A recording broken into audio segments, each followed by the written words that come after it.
রবীন্দ্রনাথ ঠাকুরকে এবং নজরুলকে আমাদের সশ্রদ্ধ প্রণাম, এবং এখানে যারা উপস্থিত আছেন তাদের সবাইকে অনেক ভালোবাসা জানিয়ে আমি রবীন্দ্রনাথ ঠাকুরের শুভক্ষণ কবিতাটি আবৃত্তি করছি।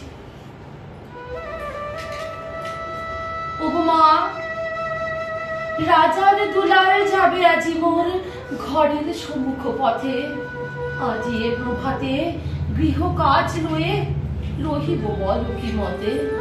বলে দে আমায় কি করিব সাজ, কি ছাদে কবরী বেঁধে লব আজ। পড়িব অঙ্গে কেমন ভঙ্গে কোন ধরনের বাস। মাগো কি হলো তোমার, অবাক নয়নে মুখপানে কেন চাস। আমি দাঁড়াবো যেথায় বাতায়ন কোণে, সে চাবে না সেথা জানি তাহা মনে। ফেলিতে নিমেষ দেখা হবে শেষ, যাবে সে সুদূর পুরে। শুধু সঙ্গের বাঁশি কোন মাঠ হতে বাজিবে ব্যাকুল সুরে।